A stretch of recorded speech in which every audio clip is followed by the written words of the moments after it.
el presidente del jurado. Doctor, buen día, ¿cómo te va? ¿Qué tal, Carlos? Un placer saludarte.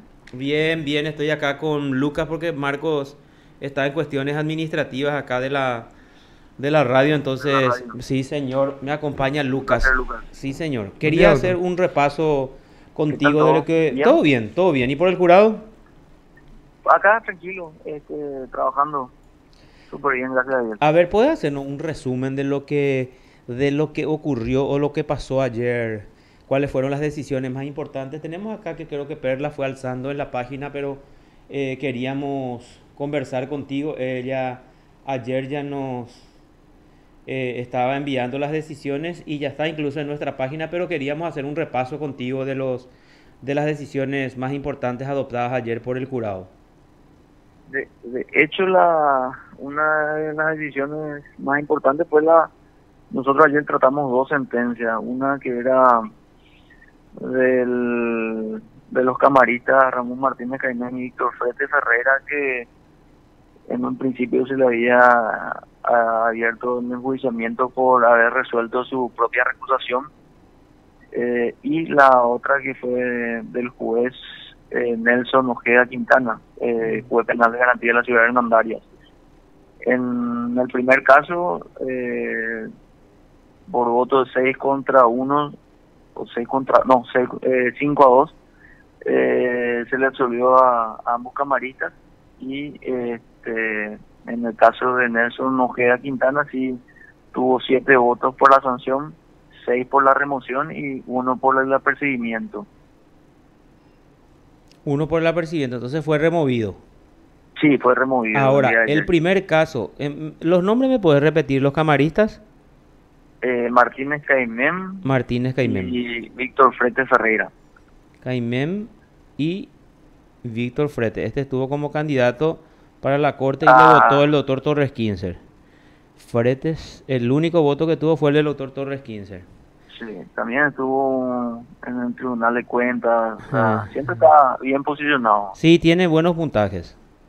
Candidato liberal, Víctor Fretes.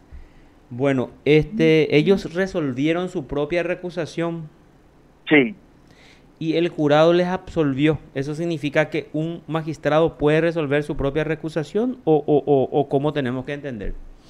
y en realidad ayer fue un debate bastante interesante donde hubo dos posturas. Por un lado, Silvio Facetti fue el propinante que complementó Rodrigo Blanco por la absolución, y luego el doctor Ramírez. Ramírez Candia sí estuvo O mencionando sea, los tres las liberales luego ya entonces imposibilidades. le defendieron a Víctor Fretes. No, no, no. ¿O cómo? Ramírez Candia no. Ramírez Ramírez Candia Caña fue no. por la sanción. Los dos políticos liberales entonces le defendieron a Fretes. Víctor Fretes. Y el ministro fue por la sanción en grado de apercibimiento, si mal no recuerdo. ¿Y cómo se puede entender? O sea, ¿cuál es el argumento esgrimido? ¿Y tu posición cuál fue, por ejemplo? Yo me uní a lo que me mencionó el senador Fernando y también Rodrigo. Rodrigo. ¿Y Sí. qué se tiene que entender? ¿Qué es lo que... O sea, no sé, la ley no permite que un magistrado recusado resuelva su recusación. Ya no puede tocar el expediente y lo que quiero entender un poco, tengo que mirar la sesión, pero quiero escuchar tu explicación. Sí. ¿Cuál fue el argumento? De hecho, Carlos, sería interesante una vez que se haga la grabación completa, porque también hubo un debate ahí entre ambas posiciones. Mm. Por eso fue dividido, y al final, en realidad, yo en su momento había votado por darle el trámite al enjuiciamiento de estos camaristas para analizar lo que realmente pasó. Ciertamente ayer Rodrigo hizo un esbozo de algunas cuantas legislaciones, inclusive comparó algunas legislaciones que ya fueron derogadas, que no se podían estar teniendo en cuenta como ejemplo en el caso de los camaristas. Pero sí, al final ahí el ministro Ramírez Candia también refutó eso. Entonces fue un ida y vuelta que una vez que tengamos la sentencia transcrita, ahí vamos a poder enviarte con artículos y con ejemplos de todo de lo que se trató y por qué cada miembro asumió una postura hacia uno u otro lado. Bueno, esto para mí, no sé, o sea, me sorprende de sobremanera, ¿verdad? O sea, porque la ley es contundente y nunca se dio. Creo que incluso el jurado le había echado al juez de, no sé si es Migdoño Aquino, el de Paraguarí, que en su momento le echaron por resolver su propia recusación, ¿verdad? No, y los ministros de la Corte, o sea, el Código Procesal Civil establece claramente, creo que en su artículo 31, o no me acuerdo en qué artículo, que los ministros tampoco pueden resolver nadie puede resolver su recusación y el jurado le absuelve a los que rechazaron su recusación. No, de hecho, si planteas así, evidentemente queda mal lo otro, que por eso es lo que yo te pido un poco de tiempo, Carlos, para que se pueda transcribir exactamente lo que pasó en la sesión y una vez que yo tenga la transcripción, yo te envío a tu WhatsApp. Correcto. Bueno, ahora y con respecto al juez que fue echado. Él fue por una medida cautelar en su momento, a través de una medida cautelar, le separó a unos hermanitos. Eso ocurrió en Hernandarias el año pasado cuando fue la sesión del enjuiciamiento.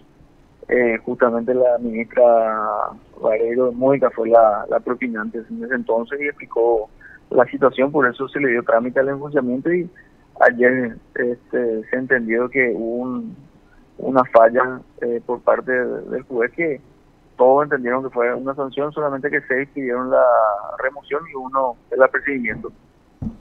Pero los 7 coincidimos en la sanción. En la sanción. Pero final entonces imperó eh, este, la remoción. Sí, en el tema del segundo caso, en el tema del juzgado, pues es un tema sensible porque involucra el tema de la niñez y vos sabés que en el fuero de la niñez es bastante especializado, bien Sí. sensible. Y en este caso, a través de una medida cautelar, se le había separado a unos hermanitos. Después, evidentemente, siguió el proceso, ¿verdad? Pero ahí lo que se le jugó fue el hecho de haber quitado esa medida cautelar. Y a ver, por otro lado, ¿qué investigaciones resolvieron abrir y a quiénes? Yo ayer puse a consideración el caso del doctor Sanabria, este juez que le había dado la medida alternativa a Ramón González Gaez, y también puse a consideración el caso de la fiscal Betty, no me Fátima. acuerdo su... Fátima Britos. Fátima, ella. Que le había imputado Comerciante. a esta Que fue a este asaltado. comerciante exactamente, que se por el famoso legítima defensa, ¿verdad? Sí. Entonces, el próximo martes eso se va a tratar y vamos a ver si tenemos los 6 votos para abrir oficio del enjuiciamiento. Claro, lo de Fátima fue una barbaridad. O sea, o sea, aparte que eso se evidencia en la postura que asumió la propia fiscalía, otra vez el otro fiscal designado. Claro, Eh, ahí el siguiente fiscal retiró la medio, imputación. claro, con ese hecho medio que confirmó un mal procedimiento anterior. Y eso era contundente, era evidente, y más la decisión de la jueza, el argumento esgrimido por la jueza en su resolución que no aceptaba luego, eso la jueza Nancy Duarte creo que fue la que Nancy Duarte. intervino ahí de Fernando de la Mora. Bueno, y recibieron también los Ya antecedentes de todos los los... antecedentes. Mm, No recibimos la totalidad, pero sí ya recibimos una buena cantidad de las causas.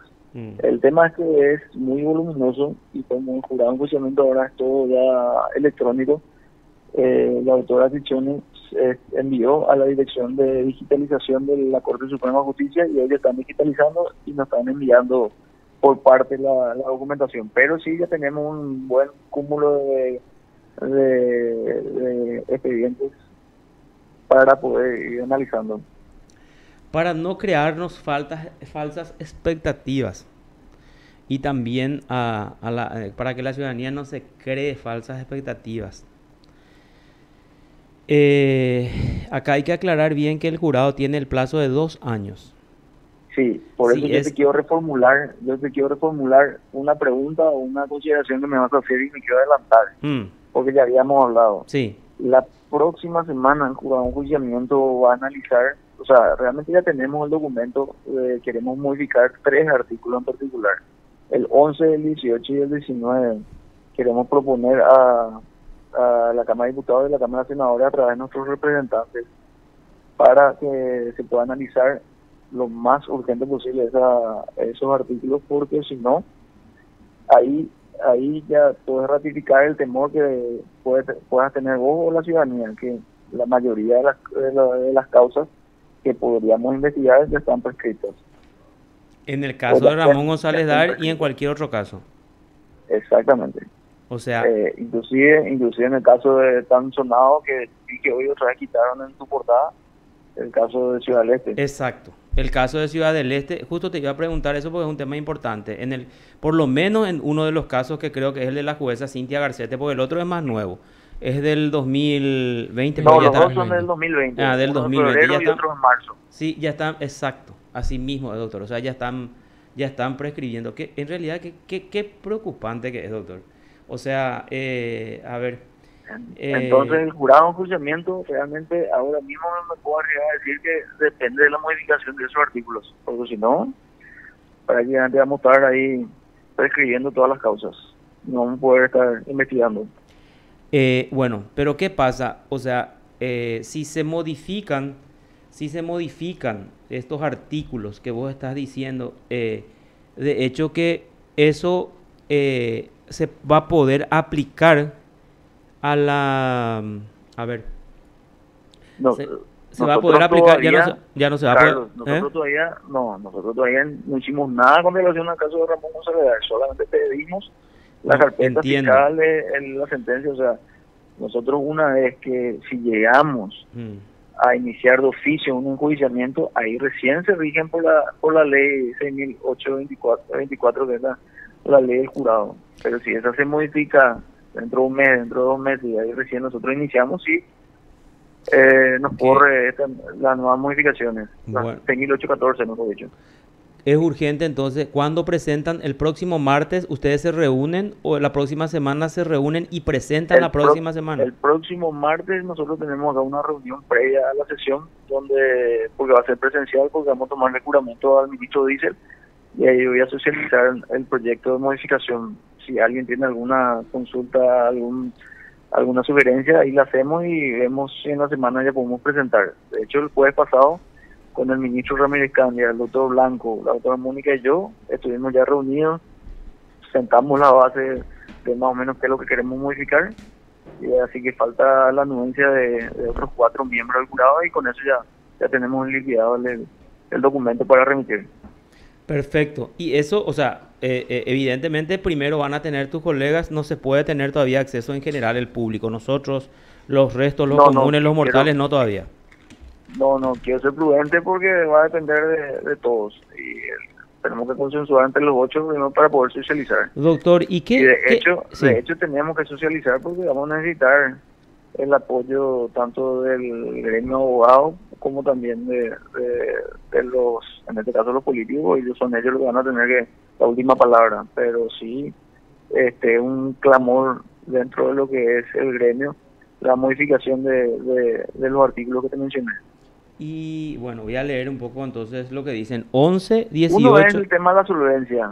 El 11 y el 18 van de la mano porque habla de la prescripción.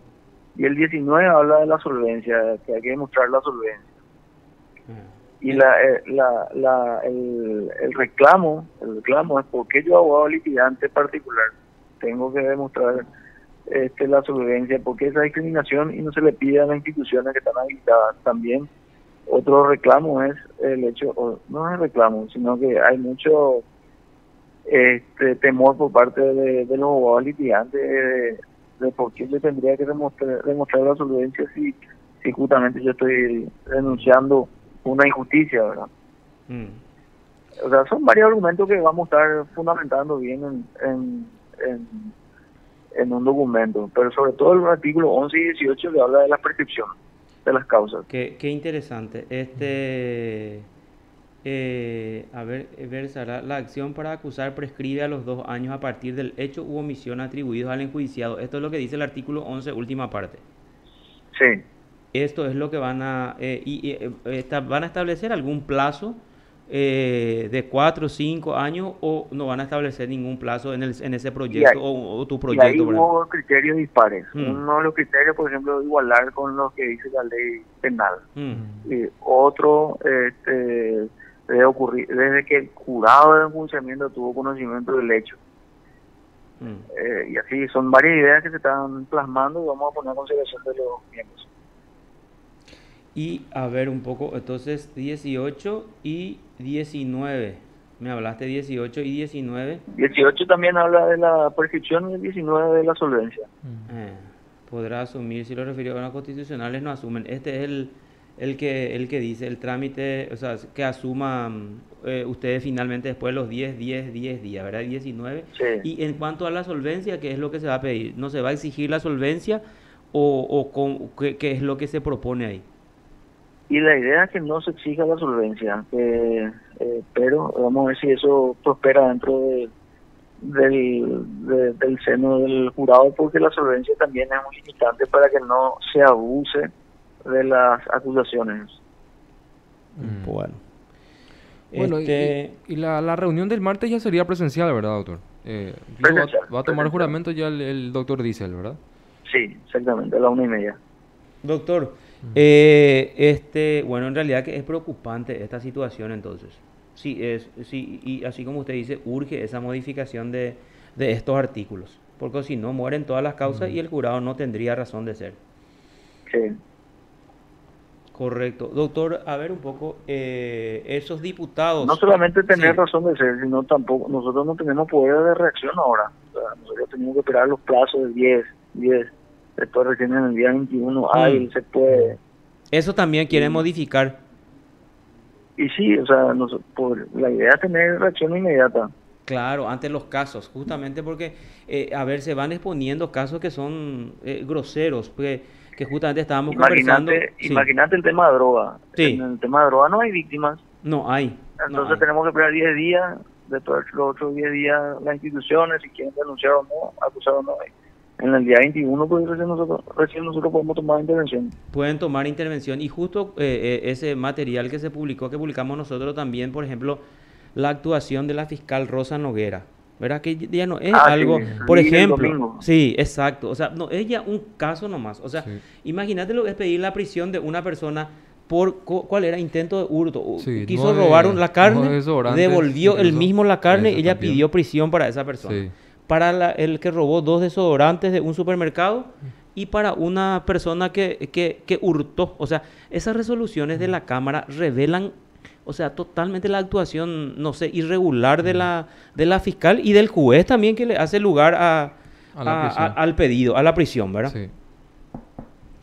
Y bueno, doctor, y el último caso, de Ramón González Dar, ¿no tienen previsto solicitar informe o antecedentes este fallo que se revocó del Tribunal de Sentencia que le condenó a 3 años a esta señora Estelvina Alcaraz Sosa?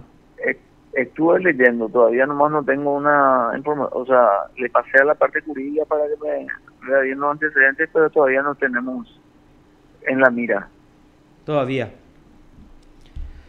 Y bueno, ¿alguna otra novedad en el Consejo, doctor? En el Consejo de la Magistratura con respecto a la elección, ¿qué podemos decir? Se están presentando los candidatos, varios están llamando, varios están viniendo a hacerlo hoy.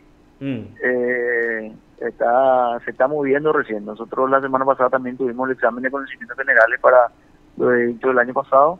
La próxima semana continuamos con los exámenes, así que para mayo por ahí nosotros vamos a estar haciendo ternas de Cámara para abajo, pero para ministro del Tribunal Superior ya es la primera quincena de abril. De abril. A ver, ¿y se tiene el resultado de los exámenes para cámaras y otros cargos? ¿O sí, no todavía? Ese salió en el sí, día. salió. Salió todo. ¿Hubo varios aplazados otra vez? 260 se inscribieron. Se presentaron 160 y pasaron 100. No es demasiado entonces, no fue como la vez pasada. sí, la pasada fue muy Y esa agresivo, ¿verdad? situación que Marcos, acá mi colega, había planteado de Estela Maris Zárate, ¿llegaron a averiguar ustedes o no si ella volvió a inscribirse, volvió a rendir o cuál es la situación de ella? Ese no No, sabía que... no, No, yo ahora me estás comentando. correctísimo. Bueno, correcto, doctor. Muchas gracias Dale, por el contacto y que tengas una excelente jornada, doctor Bogarín. por favor, abrazo. Hasta Abrazo. luego. Hasta luego. Te informó PBS Radio TV Digital. Jorge Bogarín Alfonso, presidente del Jurado de Enjuiciamiento de Magistrados. Es integrante del Consejo de la Magistratura. Sí, señor.